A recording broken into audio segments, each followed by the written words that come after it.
Hello hello guys, स्वागत है आप लोगों का पाकिस्तानी रिएक्शन चैनल में। हम आज आपके लिए ब्रांड न्यू रिएक्शन वीडियो लेके आए हैं, जिसके अंदर हम आज कवर करने जाएंगे रेलवे को। ओ भाई साहब, रेलवे के कितने टॉपिक करने हैं आपको? भाई कोई टॉपिक ऐसी बता कौन सी यार। अपडेट आ गई अब रेलवे में? इंडियन रेलवे देखो सिस्टम में जो ले मेरी गया। बात सुनो भाइयों, हमारा अपना ट्रेनें तो इंडिया की अपडेट हो गई, बिल्कुल। रेलवे स्टेशन भी अपडेट हो गए। ऐसे ही अब ट्रैक में भी कब टेक्नोलॉजी आएगी ये हम इंतजार कर रहे थे, और ट्रैक्स में भी टेक्नोलॉजी आ गई है। कौन सी टेक्नोलॉजी आ गई? ट्रैक्स में टेक्नोलॉजी यार ट्रैक्स किससे बनते थे? कंक्रीट बजरी हाँ। से, इससे बनते थे ना। अब इन ट्रैक्स जो होते हैं वो तो लोहे के होते हैं भाई साहब। नहीं, उसके अंदर जो मटेरियल डलता है वो अच्छा, उसके अंदर कंक्रीट हाँ, और वो जो स्टोन्स डलते यही हैं, ट्रैक्स जिनके ऊपर रखे जाते हैं, ऐसे कहें आप। बिल्कुल उसके अंदर ओके। अपडेट आई है 2026 में। वो अभी हम वीडियो में जाके पता चलेगा कि कौन तो कौन भाई से बगैर update किसी आई है। यार के टाइम वीडियो के शुरू चलते नहीं कर रहा।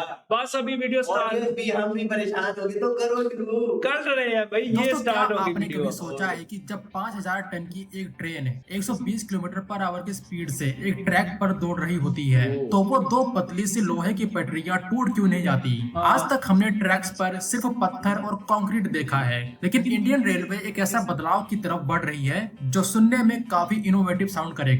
रेलवे मिनिस्टर ने एक बड़ा फैसला लिया है। अब ट्रैक्स में कंपोजिट मटेरियल का इस्तेमाल होगा। रेलवे की पटरी जिस पर रखी जाती है उसको स्लीपर बोलते हैं। अभी के टाइम ये कंक्रीट मटेरियल से बनती थी, जो मजबूत तो होती थी, लेकिन इसका वजन काफी ज्यादा होता है। एक बार डैमेज हुई, रिपेयर करना काफी मुश्किल, और सबसे बड़ी बात, ये ज्यादा फ्लेक्सिबल नहीं होती। इसीलिए भारतीय रेलवे एक बड़ा बदलाव करने जा रही है। ये इंडियन रेलवे को मॉडर्न बनाने का एक और बड़ा स्टेप है। अब कंक्रीट स्लीपर के बजाय अब इंडियन रेलवे कंपोजिट मटेरियल के स्लीपर्स का यूज करेगी। अब ये कंपोजिट मटेरियल क्या है और ये कैसे अलग है आज के कंक्रीट स्लीपर से, उसको आगे समझेंगे। आज इस वीडियो में हम रेलवे इंजीनियरिंग की उन परतों को खोलेंगे जिन्हें 99% लोग नजरअंदाज कर देते हैं। हम बात करेंगे उस एआई की जो ट्रैक्स की नब्ज पहचानेगा, और उस प्लास्टिक की जो लोहे से ज्यादा भरोसा देगा। इस वीडियो के एंड तक आप समझ जाएंगे कि क्यों एक सिंपल सा दिखने वाला पत्थर दरअसल एक इंजीनियरिंग मार्वल है। एक रेलवे ट्रैक को आप एक लेयर्ड केक की तरह समझिए। सबसे ऊपर होती है रेल, हाई ग्रेड स्टील से बनी वो पटरी जो ट्रेन के डायरेक्ट कांटेक्ट में आती है। उसके ठीक नीचे होती है स्लीपर्स, जो उन पटरियों को कस के पकड़ते हैं। स्लीपर्स के नीचे होता है बैलेस्ट यानी नुकीले पत्थर, और सबसे नीचे होती है सब ग्रेड यानी मिट्टी की लेयर। इंडिया में फिलहाल 90% से ज्यादा ट्रैक्स पर प्री स्ट्रेच्ड कंक्रीट स्लीपर का कब्जा है। इन्हें ध्यान से देखिए, ये सिर्फ सीमेंट के ब्लॉक नहीं है, इनके अंदर हाई टेंसाइल स्टील की वायर्स होती हैं जो इन्हें मजबूत बनाती हैं। लेकिन एक प्रॉब्लम है, जब ट्रेन गुजरती है तो सारा वजन इन्हीं 2 फुट के ब्लॉक्स पर आता है। अगर ये वजन बराबर डिस्ट्रीब्यूट न हो तो पटरी नीचे धंस जाएगी, और यही जरा सी इंजीनियरिंग मिस्टेक एक बड़े हादसे का रूप ले सकती है। स्लीपर्स का काम सिर्फ वजन कितना एडवांस सोचा है इस चीज के बारे में यार। झेलना नहीं है, बल्कि जाहिर गेज बात है, में जब ट्रेनों में चेंजिंग आ रही है, ट्रेन चेंज हो रही है, रेलवे स्टेशन जो है वो मॉडर्न हो रहे हैं भाई। हर चीज इंफ्रा जो है वो मॉडर्न हो रहा है, तो भाई जिस पे ट्रेनें चल रही हैं उसको तो बनता है ना और मॉडर्न। जिनका एम ही यही है, जिनका गोल यही है कि हमें भाई फास्ट से फास्टेस्ट तरीन जो है ना वो रूट तैयार करना है भाई। हाँ, तो भाई उसके लिए ये पटरी और ये रेल का जो ट्रैक निजाम है ये भी तो बेहतर करना ही है ना। बिल्कुल ऐसे। मेंटेन करना है। दो पटरियों के बीच की दूरी अगर 1 मिलीमीटर भी कम या ज्यादा हुई तो ट्रेन का डिरेल होना तय है। ध्यान रखना, एक छोटा सा भी फर्क दूरी का एक बड़े एक्सीडेंट का कारण बन सकता है। स्लीपर्स एक एंकर का काम करते हैं। वो लोहे की पटरी को ऐसे जकड़ कर रखते हैं जैसे वो उसी का पार्ट हो, चाहे 50 डिग्री की गर्मी हो या -10 डिग्री का ठंड। पटरी अपनी जगह से हिल नहीं सकती। हाँ, मौसम चेंज से थोड़ी बहुत फ्लेक्सिबिलिटी आ जाती है, वो भी मैक्रो लेवल पर, लेकिन उससे ज्यादा कुछ भी चेंज होता है तो ये खतरे की घंटी होती है। इसे एक एग्जांपल से समझिए, जैसे एक इंसान दलदल में खड़ा हो तो वो धंस जाता है, लेकिन अगर वो एक बड़ी लकड़ी पर प्लैंक करके खड़ा हो तो वो नहीं धंसेगा। स्लीपर्स वही प्लैंक है जो ट्रेन के पॉइंट लोड को एरिया लोड में बदल देते हैं। जब ट्रेन चलती है तो वो ट्रैक पर 2 तरह के फोर्सेस डालती है, वर्टिकल फोर्स यानी ट्रेन का टोटल वेट, और लिटरल फोर्स जिसको साइड का धक्का बोल सकते हैं। इसीलिए स्लीपर्स और बैलेस्ट मिलकर डैम्पिंग करते हैं। जब पहिया स्लीपर के ऊपर से गुजरता है तो स्लीपर थोड़ा सा नीचे दबता है, सिर्फ कुछ मिलीमीटर से। ये स्प्रिंग एक्शन ही ट्रेन वो का इतना ज्यादा वेट होता है और हाँ। इतनी ज्यादा स्पीड होती है, और वो वेट भी होता है, पुश भी होता है। जैसे ये ट्रेन क्रॉस हो रही है, बिल्कुल। दोनों तरफ से वो पुश का जो है, लेकिन ट्रैक्स इस हिसाब से बिछाए गए हैं भाई, वो जितना भी वो प्रेशर हो, हाँ, जितना भी वही वेट हो, चीजें हैं। उनको जरा सा भी फर्क नहीं पड़ता भाई साहब। बिल्कुल।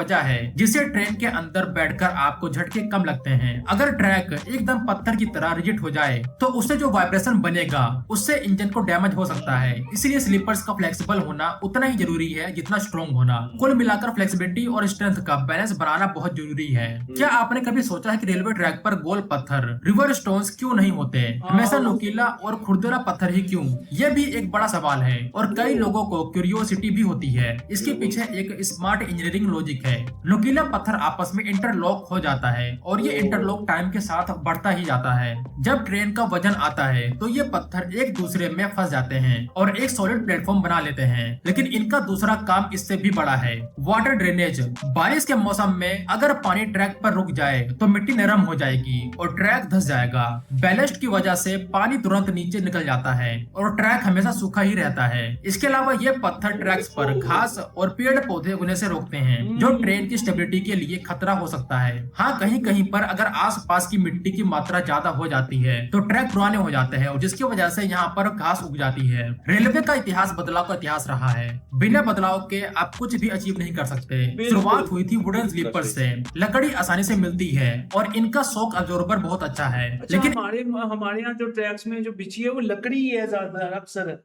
नहीं, लकड़ी तो नहीं है, ब्लॉक्स हैं ये, वो सीमेंट के भाई ब्लॉक्स पहले हैं। मैं बताता हूँ, पहले की बात है, तकरीबन जब मैं था कोई बहुत ही ज्यादा छोटा, तब लकड़ियां भी थी, मैंने देखी हाँ, है। लकड़ियां थी, मेरा लेकिन मेरा पुरानी मेरा- अब अपडेट हो चुके हैं, कंक्रीट के ब्लॉक्स आ चुके हैं भाई।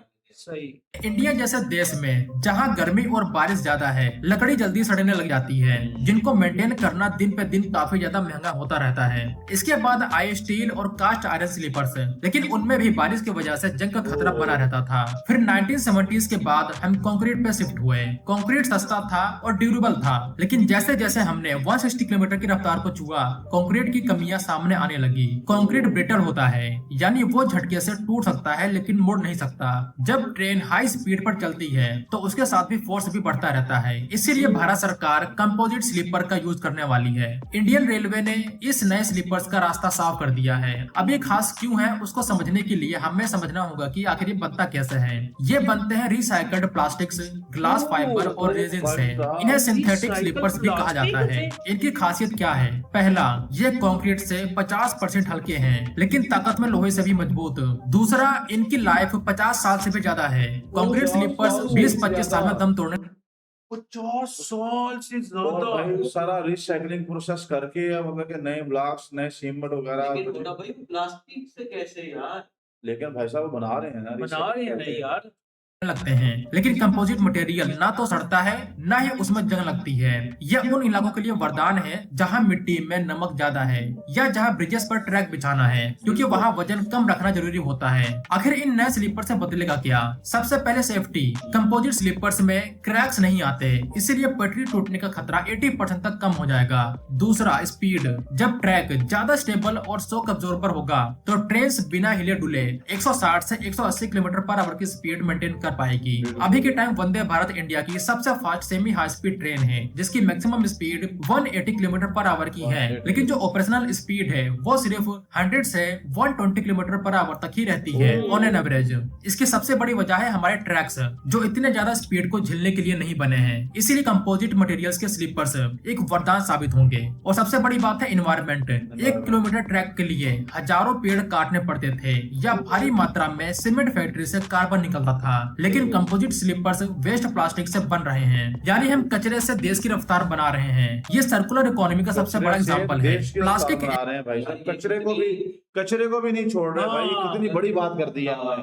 बहुत बड़ी इनके बात की। कचरे को भी नहीं छोड़ समझने रहे। वाले वो वो समझ समझेंगे गए, समझ गए भाई। कचरे को भी यूज करके उन्होंने देश की रफ्तार, क्या बात है। क्या बात है। एक ऐसा मटेरियल है जो कभी नहीं सड़ता। जो प्लास्टिक आज जैसा है वो आज से 5 साल बाद भी वैसा ही रहेगा। इसीलिए प्लास्टिक का सबसे अच्छा यूज यही है कि उसका रीयूज होता रहे, और यहाँ हम वही करने जा रहे हैं। लेकिन बात सिर्फ मटेरियल पर खत्म नहीं होती। फ्यूचर ट्रैक्स में फाइबर ऑप्टिक सेंसर्स लगाए जा रहे हैं। ये सेंसर्स एआई के साथ जुड़े होंगे। अगर किसी स्लीपर में थोड़ा सा भी डिस्प्लेसमेंट होता है तो एआई तुरंत कंट्रोल रूम को सिग्नल भेज देगा। क्या इसे बात कहते हैं प्रिडिक्टिव मेंटेनेंस, यानी हादसा होने से पहले ही मशीन बता देगी कि क्या ट्रैक बात ठीक है करने की भाई जरूरत साहब। है। आज के टाइम रेलवे थिंकिंग मशीन बन रही है। आई थिंक जिस तरह से इंडिया में पिछले कुछ सालों में हमने रेलवे हादसे देखे हैं, उसको ध्यान में रखे तो ऐसे इनोवेटिव कदम काफी अच्छे लगने लग जाते हैं। और दोस्तों, जब बात 300 किलोमीटर पर आवर की आती है तो वहाँ बैलेस्ट भी फेल हो जाते हैं। इतनी स्पीड पर पत्थर हवा में गोली की तरह उड़ने लगते हैं। इसीलिए इंडिया की पहली बुलेट ट्रेन में स्लैब ट्रैक का यूज हो रहा है।